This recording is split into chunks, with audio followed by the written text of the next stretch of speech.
इस चेहरे से आप अच्छी तरह से वाकिफ होंगे। ये कांग्रेस के वरिष्ठ नेता में से एक और इनका नाम है सलमान खुर्शीद। लेकिन इस समय ये सबसे ज्यादा चर्चाओं में छाए हुए हैं। वो इसलिए क्योंकि इन्होंने सनराइज ओवर अयोध्या के नाम से एक किताब लिखी है। अब इसी किताब पर हंगामा हो रहा है क्योंकि इन्होंने किताब में ही कुछ ऐसा लिख दिया है जिस पर हो हल्ला होना तय था। देखिए, सलमान खुर्शीद लिखते समय ये भूल गए कि वो क्या लिख रहे हैं और जो लिख रहे हैं वो सही भी है कि नहीं।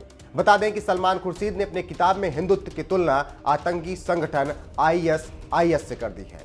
इतना ही नहीं, उन्होंने हिंदुत्व की तुलना बोको हरम से भी कर दी है। बता दें कि सलमान खुर्शीद ने अपनी किताब को बुधवार को लॉन्च किया और किताब के लॉन्च होने के 24 घंटे के अंदर अंदर ही उनके खिलाफ दिल्ली पुलिस में शिकायत दर्ज कराई गई।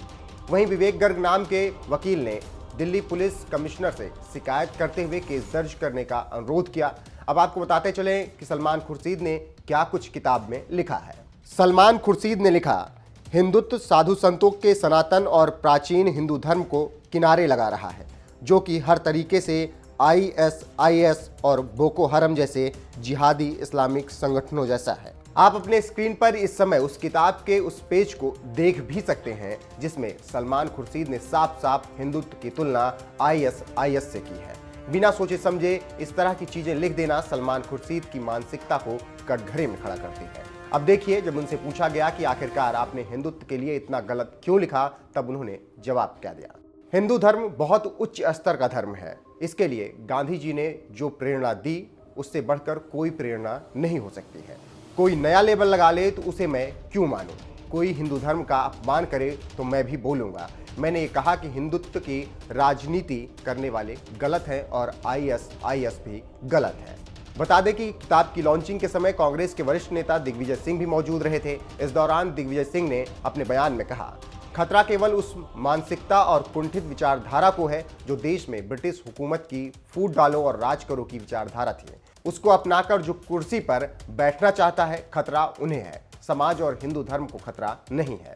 चलते चलते आपको बताते चलें कि सलमान खुर्शीद की किताब में एक चैप्टर है द सैफ्रन स्काई और इसी चैप्टर में उन्होंने हिंदुत्व की तुलना आईएस से की है। खैर, सलमान खुर्शीद के बारे में क्या कुछ कहना है, उन्होंने अपने अंदर का जहर इस किताब के जरिए उगल डाला है। अब चलते चलते आपको बीजेपी नेता गौरव भाटिया के बयान के साथ छोड़े जाते हैं, जिन्होंने सलमान खुर्शीद की इस लेखनी पर सवाल उठाया है।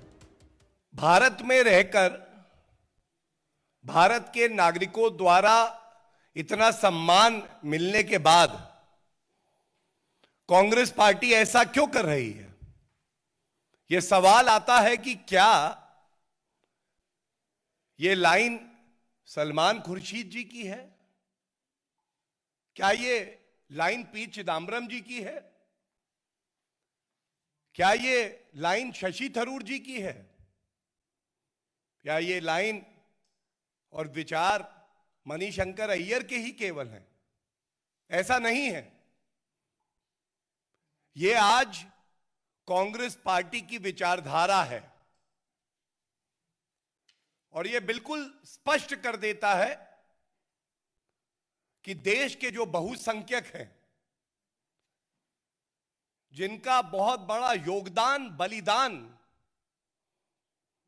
इस देश को अखंड रखने में, मजबूत रखने में रहा है, उनकी भावनाओं को कुचल डालो, उनको बार बार चोट दो।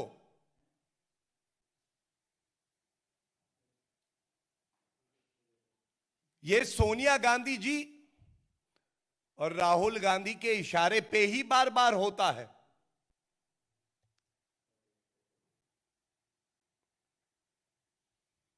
क्या यह सत्य नहीं है कि इससे पहले हिंदू आतंकवाद का आविष्कार कर दिया कांग्रेस हेडक्वार्टर में क्योंकि तुष्टीकरण की राजनीति करनी थी, और अब उत्तर प्रदेश में चुनाव आते हैं तो इच्छाधारी हिंदू राहुल गांधी और प्रियंका वाड्रा गांधी उत्तर दें। क्या उत्तर प्रदेश के हर शहर में जाके, हर गली में जाके ये कहने की हिम्मत उनकी होगी कि हिंदू धर्म और हिंदुत्व का मतलब आइसिस और बोको हरम की विचारधारा है। वो आइसिस, वो बोको हरम जिसको संयुक्त राष्ट्र ने आतंकवादी संगठन माना है, उससे आप तुलना कर रहे हैं उन 100 करोड़ हिंदुओं की जिन्होंने हमेशा आजादी से पहले और बाद में पूर्ण तरह से सहिष्णु होने का प्रमाण दिया।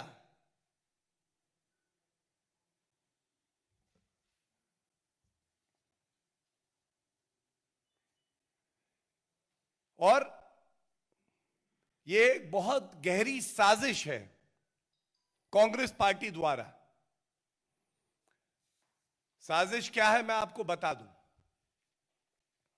हम सब जानते हैं कांग्रेस पार्टी की सरकारें आजादी के बाद 55 साल देश में रही, केवल और केवल सांप्रदायिक राजनीति उन्होंने करी। कैसे समाज को बांटे, कैसे जहर फैलाएं, कैसे हिंदू मुस्लिम की राजनीति करे। श्री नरेंद्र मोदी जी के नेतृत्व में यह देश आगे बढ़ रहा है। विपक्ष के दलों की भी मजबूरी बन गई है कि प्रगति की बात करें, विकास की बात करें।